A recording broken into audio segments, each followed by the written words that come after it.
Machine Learning 5G Challenge aims to create a community to solve network-related problems using AI and machine learning.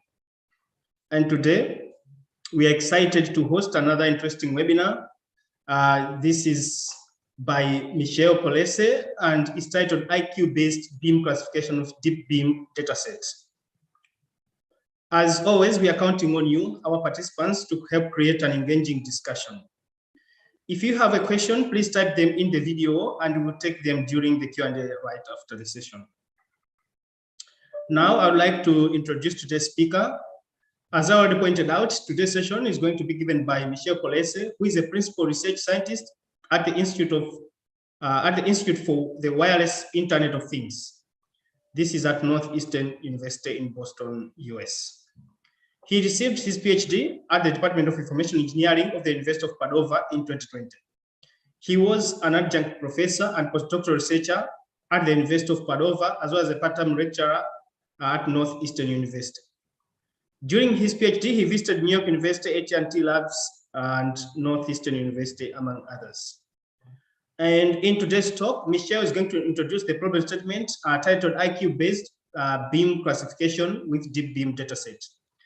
This is a problem statement for the 2022 ITU AI and Machine Learning 5G Challenge.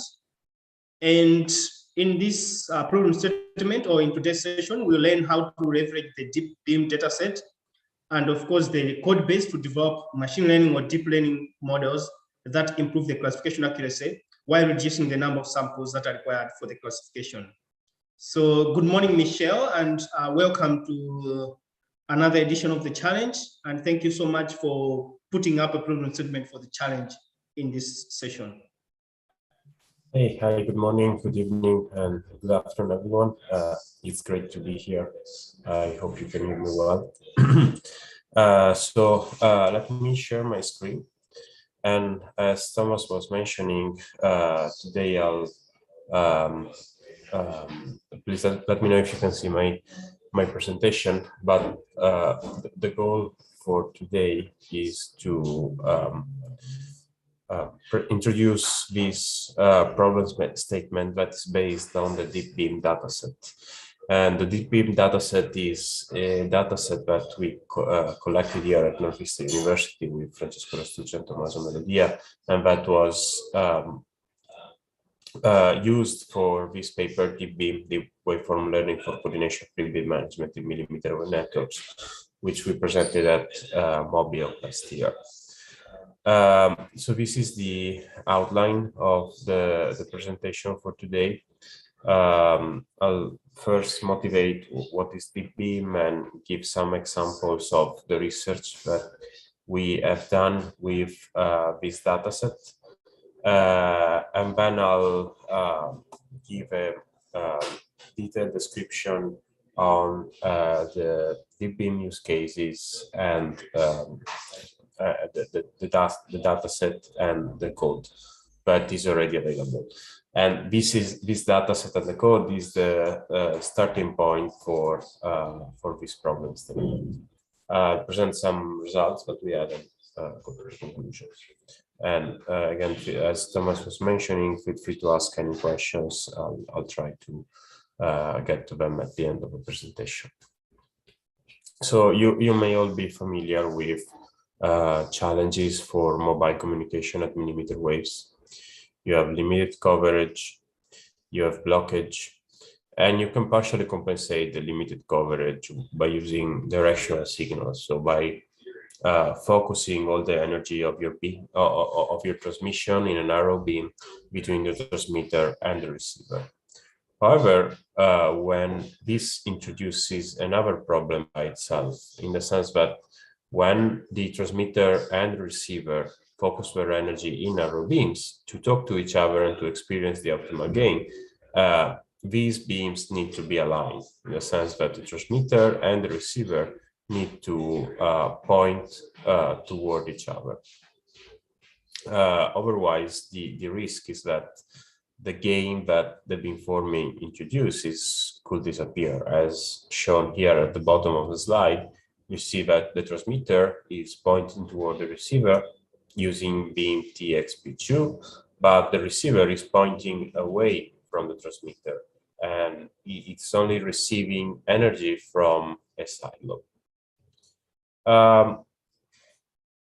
So directionality is required during the whole setup during the whole life cycle of a mobile connection at millimeter waves.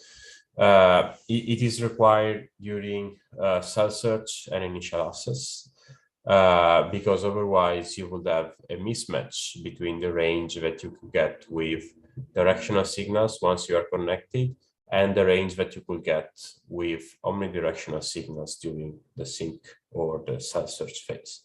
And this shows that you actually need the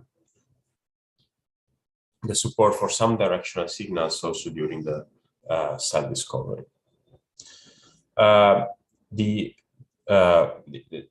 Once the user is connected, directionality and tracking are needed as the user moves in the scenario. So there is a need to track the beams for the user. So as shown in the example here, you have this user mobility, the user is moving, and the base station needs to keep track of what is the optimal beam to serve the user. So to address this problem, there have been several proposals, and that fall in a general framework that is called beam management.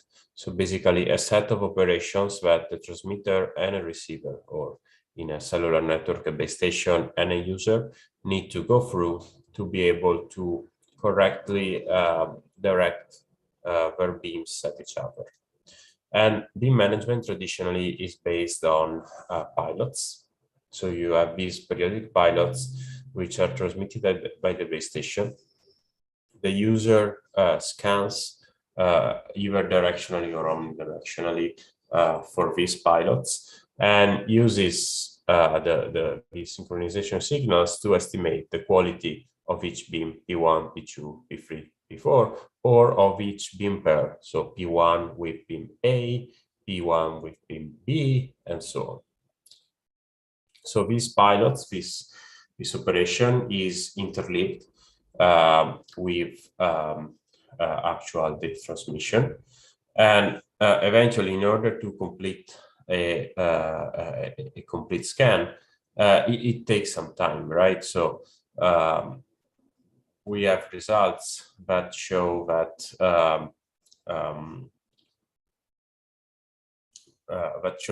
eventually this leads to a high latency and overhead with up to 160 milliseconds for an exhaustive scan with a 24 beam scope book. So this is more or less the baseline that we consider when started working on this paper. There have been many approaches in the literature that have improved this beam management, but all of them still rely on pilots or some sort of version of pilots. And so when we started working on this, we asked ourselves, what is the role that deep learning can have in this domain, right? What is the role that convolutional neural networks and so on can have in these kind of problems? And the idea is that we can try to exploit these artificial intelligence tool, this neural network architecture, to perform some classification tasks or to uncover some patterns in the signal that the transmitter and that the receiver is receiving that can help us avoid using pilots, or can help us make this scan procedure faster, right?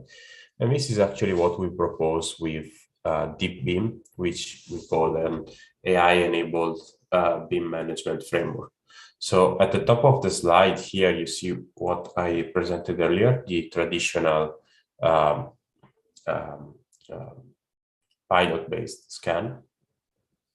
At the bottom of the slide, you can see the framework that DeepBeam enables. And the main thing is DeepBeam exploits ongoing data transmission, so there is no need for pilots to estimate which beam is used by the transmitter. And at the same time, it avoids the need for an exhaustive scan at the receiver. So by combining these two elements, you can cut down the time it takes to evaluate the beams that are used by the transmitter, effectively reducing the latency and the overhead. And DeepBeam does this by using deep learning on the IQ samples that are received at the receiver. And we're going to see how in a minute, and we're going to see why this is relevant to the problem statement for this challenge. So overall, we train a neural network on a data set with different code books, different radios, different locations, and we show that we are able to achieve a very high accuracy in terms of beam classification, but that there are also still there's also still a space for improvement, and this is actually the part that is relevant to this problem statement, in the sense that here what we invite the competitors to do is to come up with neural network architectures that improve over this accuracy. And I'll give some details toward the end of the talk. Overall, by using DeepBeam, you can reduce, as I was mentioning, the initial access latency by up to 7 times with respect to 5GNR initial beam sweeps. So let's take a look at DeepBeam in a nutshell, and in particular what DeepBeam learns. So the first is in the first row, basically, we show that DeepBeam is trying to learn which beam the transmitter is using in an ongoing transmission, which can be to another user, which can be a pilot, which can be a broadcast signal, and so on. So, and this is based on the received waveform and the IQ samples that are fed to a convolutional neural network that eventually classifies which beam is used to transmit those samples.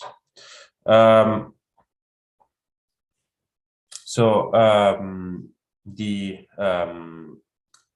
second item that DeepBeam learns is the angle of arrival. You see here the signal, the waveform transmitted by the transmitter impinges on the phased array of the receiver with a certain angle. Here we assume that the receiver has only analog beamforming capabilities, so there is only one RF chain at the receiver, so we're not able to use traditional approaches like, for example, music to estimate the angle of arrival. And so we we do this again by using information on the, that is implicitly featured in the received waveform.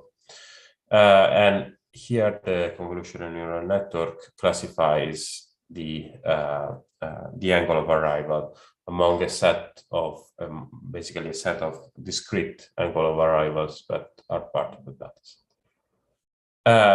The final step is the adaptation step. So by knowing which beam the transmitter is using and by knowing the angle of arrival, the receiver can adapt to use a beam that matches the angle of arrival and can inform the receiver about which is the best beam the transmitter should use to communicate with the receiver.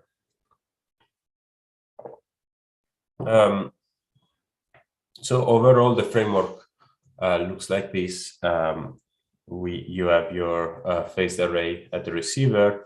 There's a down converting chain that generates IQ samples, which are sent in parallel to your traditional protocol stack. So again, phi and Mach layer, which we mostly leave unmodified. And in parallel, the IQ samples are sent to the DeepBeam system, where they are processed by the two inference engines, the two convolutional neural networks for the angle of arrival and the transmit beam. They are also used to evaluate some metrics, and all of this information, the angle of arrival, the transmit beam, and the beam quality metrics, are sent back to the millimeter wave protocol stack, which can then decide what to do based on this information.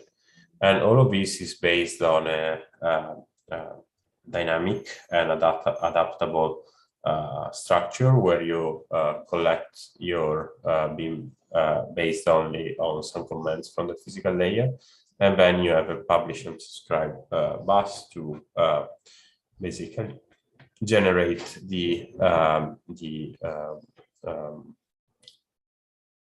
to let the protocol stack read the information that is produced by the DeepBeam system. So just to elaborate a little bit more on the inference engine, and in particular on the inference engine for the transmit beam.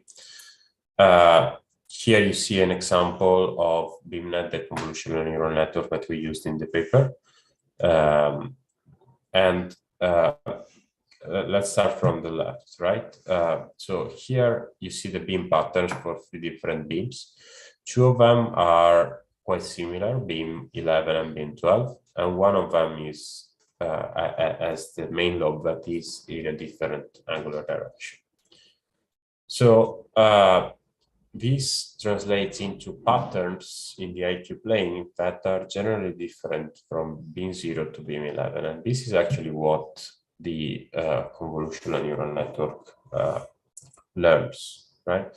So the convolutional neural network manages to filter out the patterns that are typical of transmit energy at 0 degree or at 50 degrees, for example.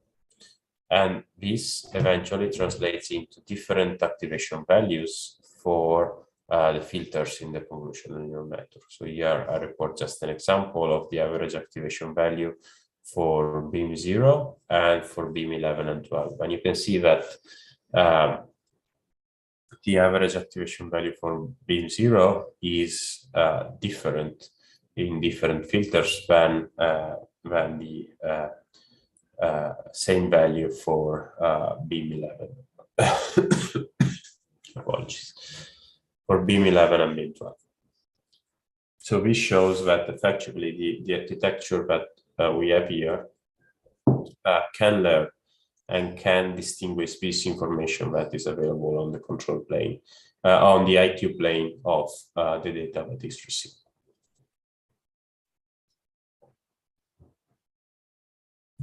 So just to make an example of a use case that this kind of learning enables. So in this example, consider like a vehicular example.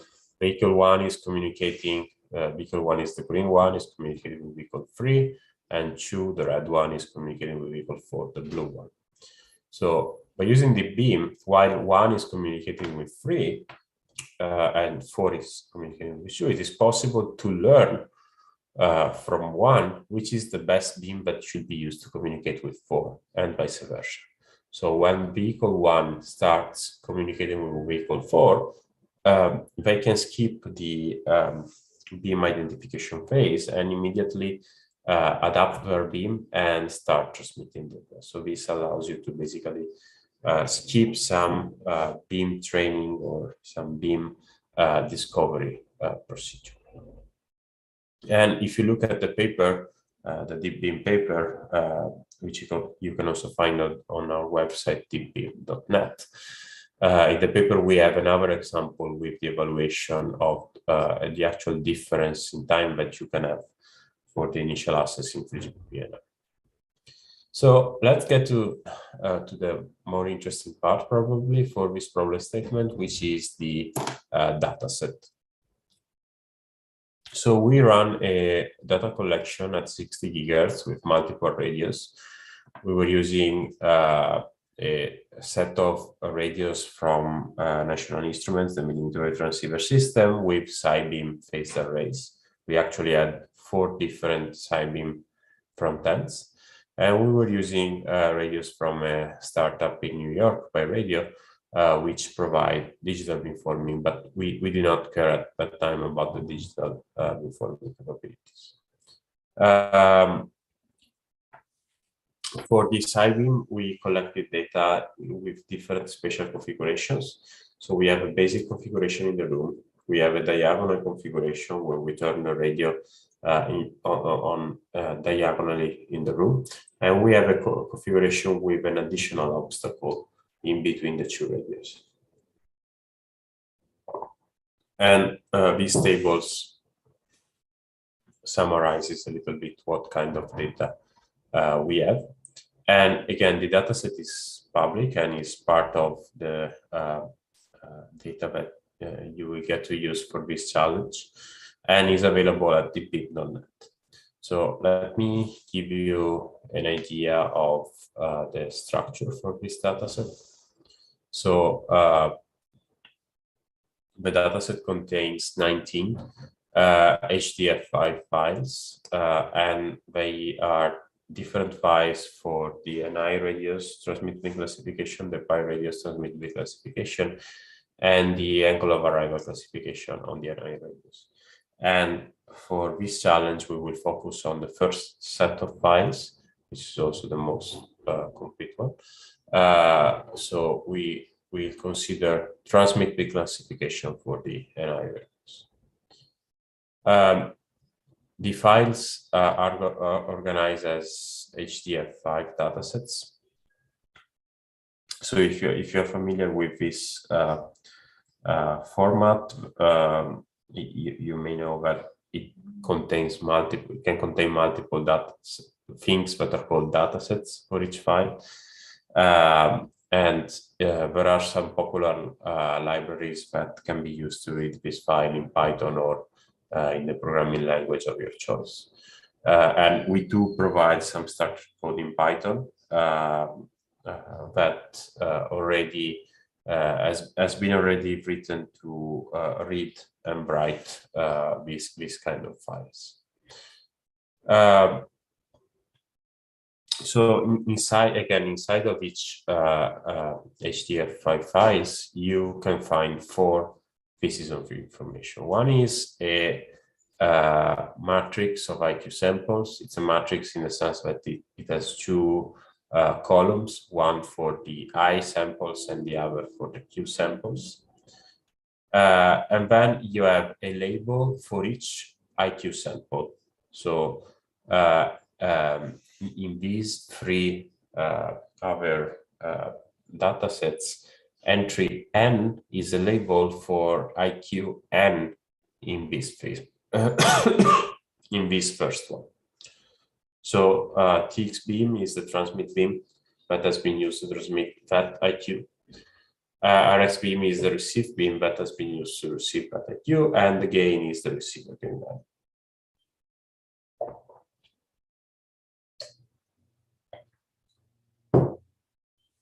So in terms of parameters, we have the num gain, which is free.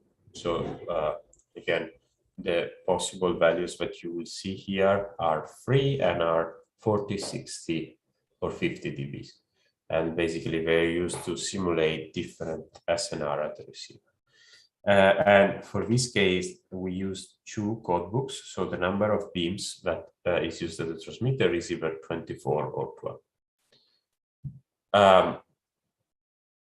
And also, all of this information is also available on the README of the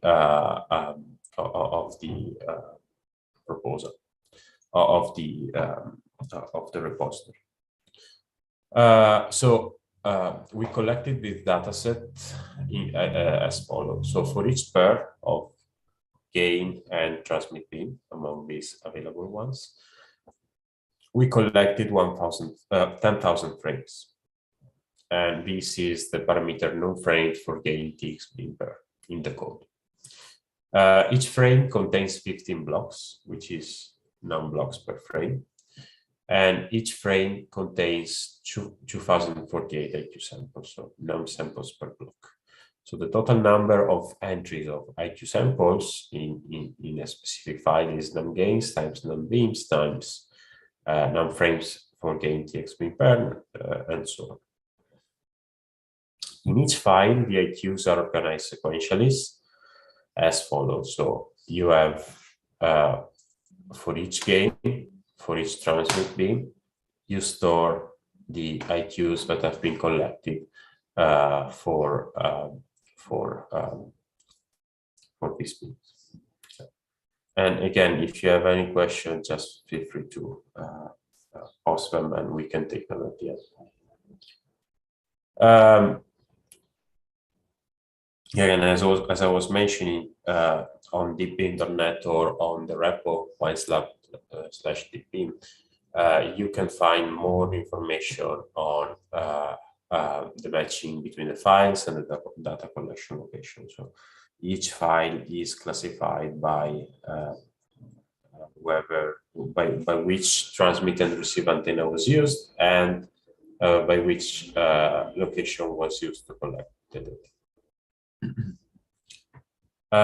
We also provide some starter code, and you can see it's also in the repo that I was mentioning, and we're going to take a look in a minute, with some well-defined requirements. And the main, the key part of the code is this script launch DeepBeam.sh. It's a bash script that sets a bunch of variables and calls a Python script DeepBeam.py, which runs the training over a specific file and then saves the model. And there is a set of files, of equivalent files for testing. One important thing here is that DeepBeam.py will generate a vector of indices in the HDF5 file, which are the indices for the training and testing datasets. So let's actually take a look at the repo, just to give you a sense of the code that we have there. Just let me give you 1 second. I'm gonna reshare my screen in a moment. Right, here it is. So hope you can see my screen now. I'm gonna increase the size a little bit. Again, this is the repo for this project, and you can get to it. You can get to it from this website, deepbeam.net. You have the link to the dataset that is hosted by the Northeastern Library Digital Repository Service, and you have these files. One note here is that when you want to download these files, the advice is to open each of them and click on dataset to actually download the file. You can also right-click here, copy the link, and use wget to download the file in a server. So back to the repo.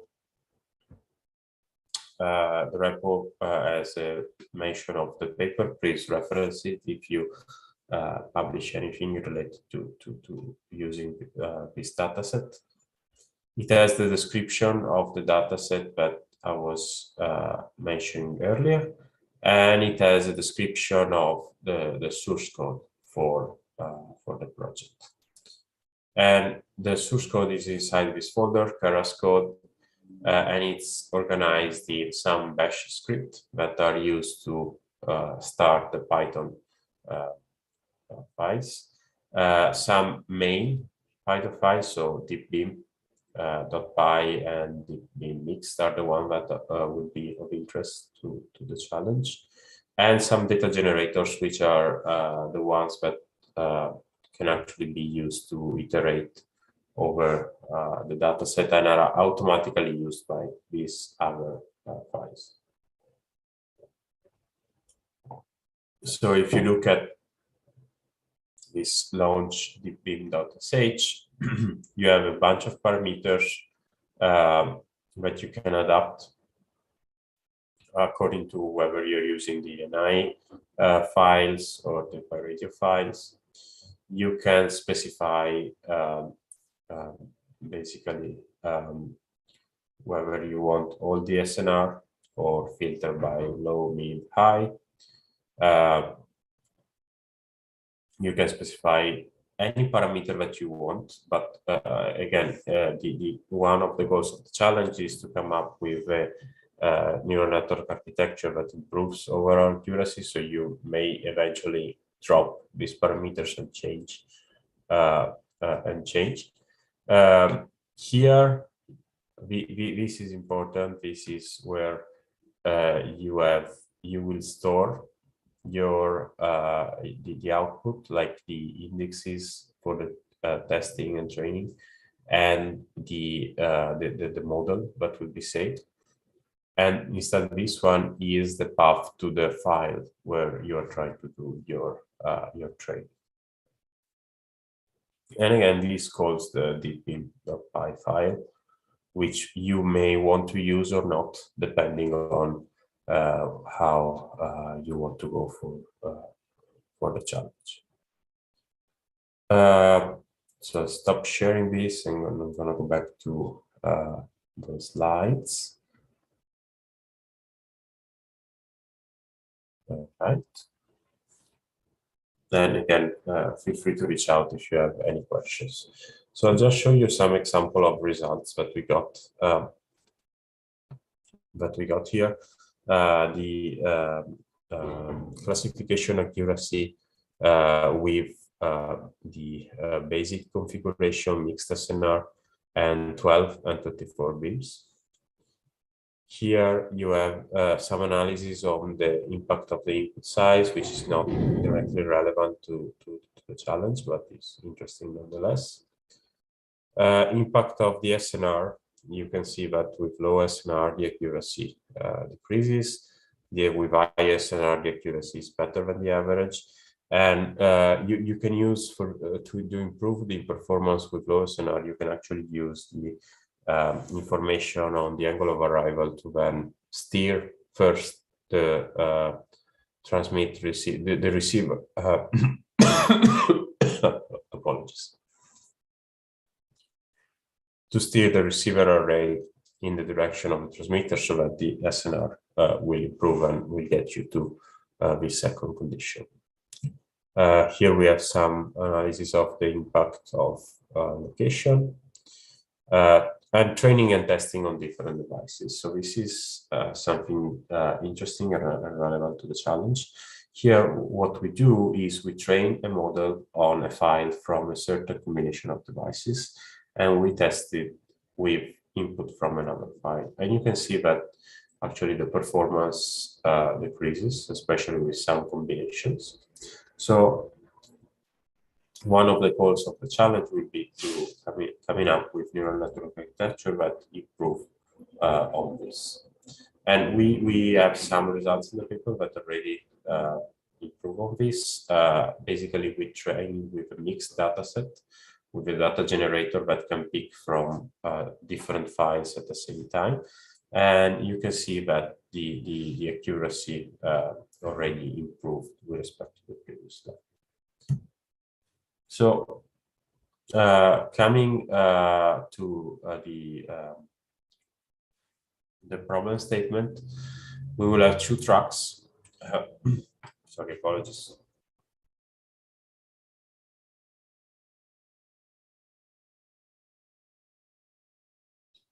Sorry for this. So we'll have two tracks. One track is basically training and testing with a portion of the dataset collected for the same antenna and the same deployment configurations. And the other one is training and testing for the 12 and 24 bit codebooks with training data from one configuration and testing data from another. The evaluation criteria is to improve the accuracy of the classification, which is defined as the average over the accuracy for the classification of each class truncated to an integer number. And here there is a piece of code already that computes this accuracy. The test that will leave the same accuracy will rank higher if I use a smaller number of IQ samples as input. So the number of IQ samples that your model processes is important because it has an impact on the latency of the overall procedure. So this is why we basically truncate the accuracy to an integer number and then score also on this element. So this was the last slide. I hope I gave you an overview of the information that is available in the dataset and of the starting code and of what is available to start with this challenge. And I can be reached for questions at this email address. I'm also going to invite you again to read me and the information that is available in the paper and in the website, and also the problem statement description that will be available on the IQ Challenge website. Thank you very much. Thank you so much, Michelle, for introducing the problem statement. So now let's go through the questions that have been coming, as well as I have my own questions. So before I take maybe questions from the chat, I just want to reiterate to the participants that are attending in the neural network that you can post you can type your questions on the video and we will take it in this session. So Michelle, you have talked about BEAM classification in terms of the uses, and you did mention about the traditional approaches and its disadvantages. But then I wanted just to get from your opinion on, in terms of the classification approach, if we are to compare the traditional based method, the deep learning based method, or the hybrid methods, which one do you think is the best suited for these classification methods? So we were using deep learning to perform this classification on the IQ samples because it's particularly good at finding patterns that are hidden on the IQ plane. So the information that we're looking for is not something explicit, it's not something that is associated with any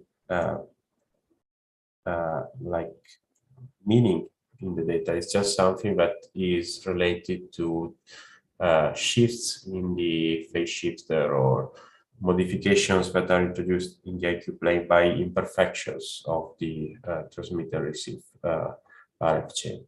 So this is the reason why we use deep learning, and why I think deep learning is one of the most promising strategies to address this.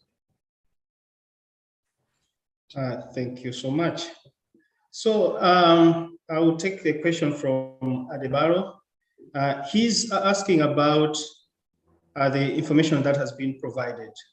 Mm-hmm. So, for example, in each file, you do provide information.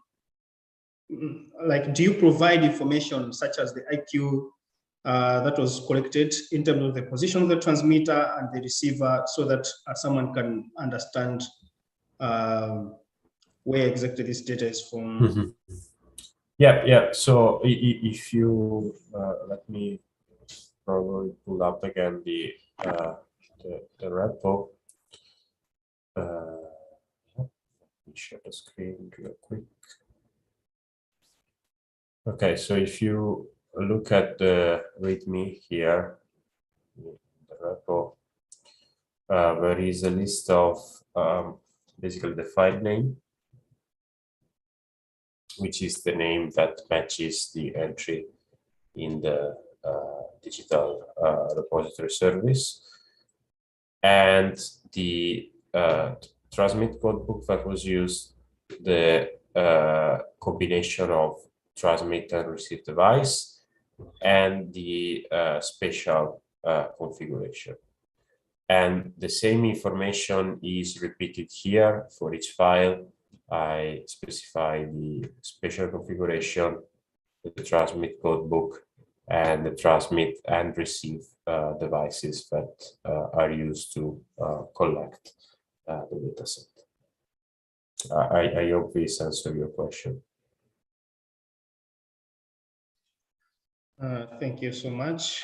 And also, I wanted to follow up on a different about the data set. So you indicated that you have 19 files, right? 19 HDF5 files. Yep. Not all of them will be relevant to. Yeah, there was just wanted to say that not all of them will be relevant to the problem statement. I think that overall, I would say 14 of them will be relevant. So in this case, as a participant, how would you suggest for participants to get started in order to not find it difficult to get started, to make it easier for our participants to get started? Yeah, definitely. I will look at the information that is available on the website, read the paper, read the README, and start from one of these files, which basically corresponds to a certain transmit device, a certain receive device, a certain spatial configuration, and a certain transmit codebook, and try to understand how the code that is already available processes this file and the workflow that you need to go through to read these files.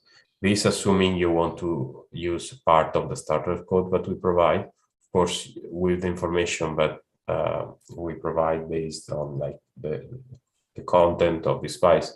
You can also write your own code from scratch, but that's the same thing in the programming language that you prefer.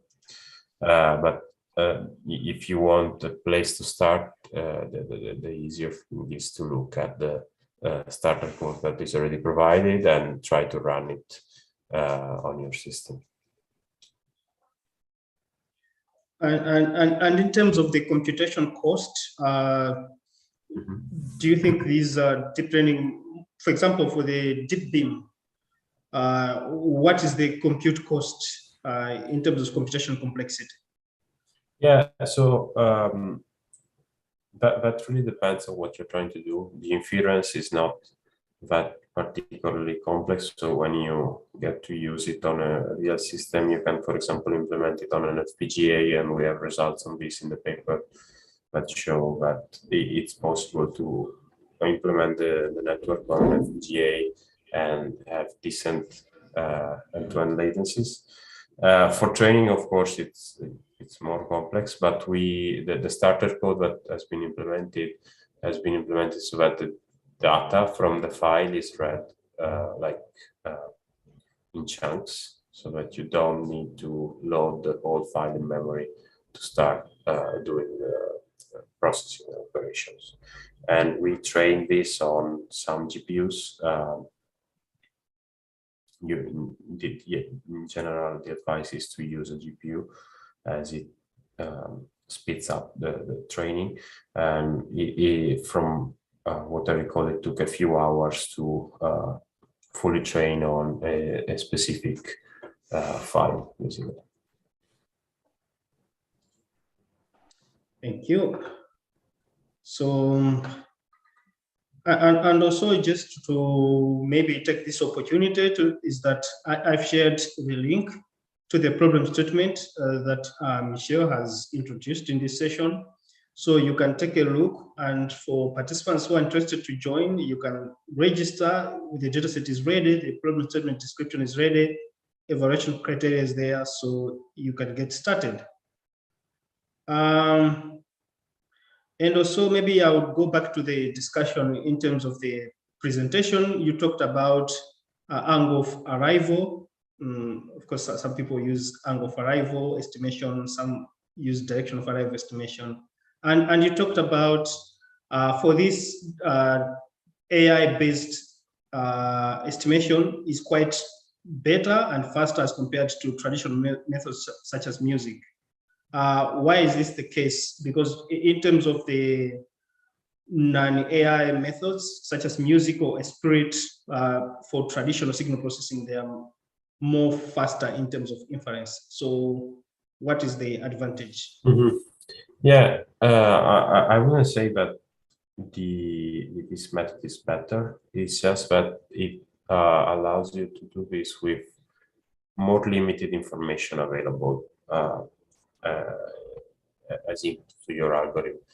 To my understanding, music, spirit, and so on require information from multiple receive location or multiple receive antennas.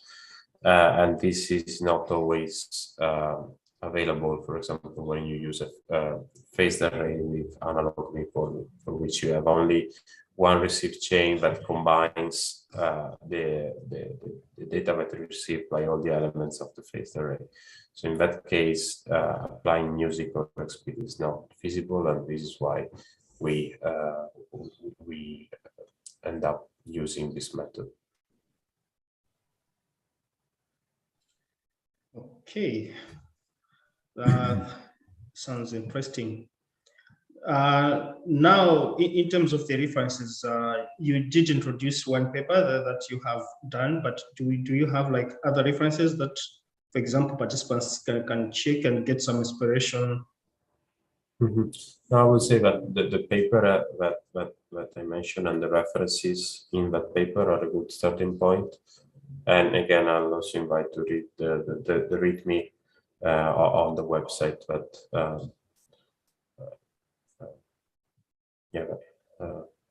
I try to write as clearly as possible. If there is any question, again, feel free to reach out.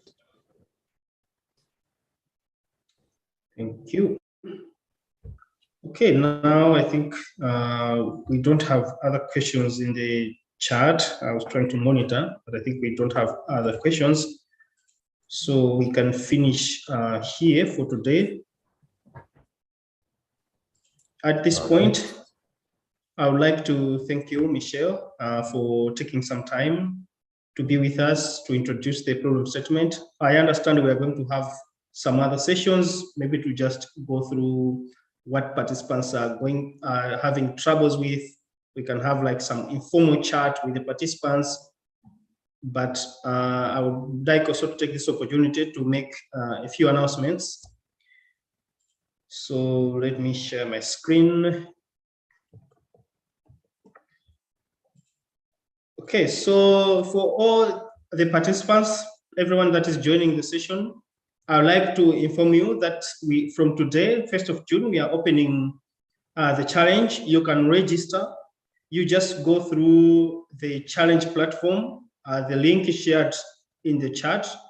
There is several problem statements that are already added. We are going to add more problem statements for the 2022 challenge, but you can register, start participating. For the problem statements with dataset, you can work on it and start submission.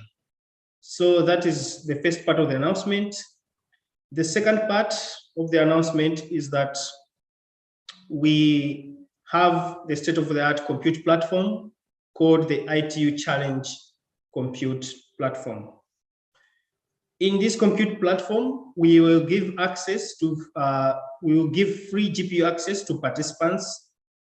Of course, the usage is only intended for the challenge, so it's going to be timed. And in this server, you can create Jupyter notebooks, but also you can use the Python kernel to develop your machine learning or deep learning models. So I believe that the access to compute will help participants from, I would say, different regions who doesn't have access to compute. So we look forward to your cooperation, and please do reach out to us. If you have a problem or you want to access the compute, do let us know on the Challenge Secretariat.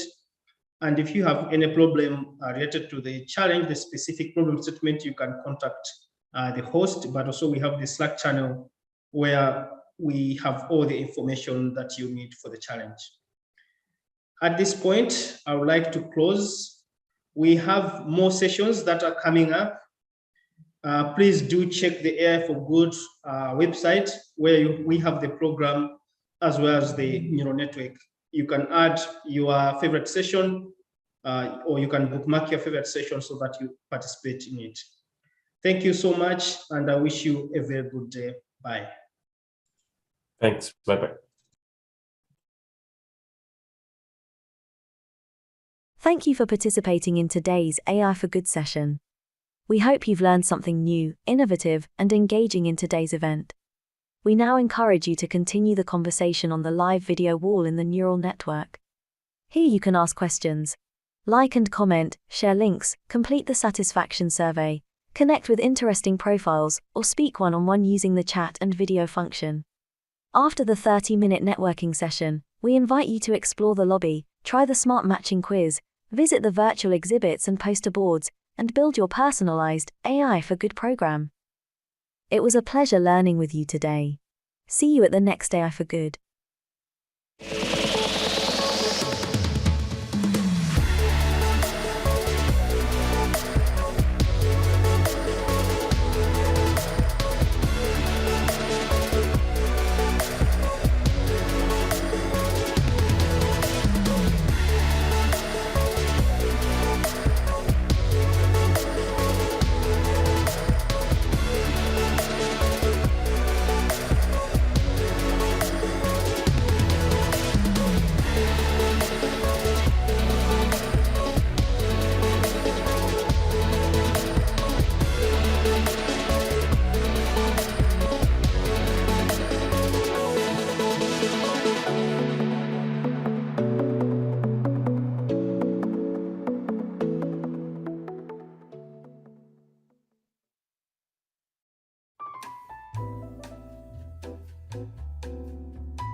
Mm-hmm.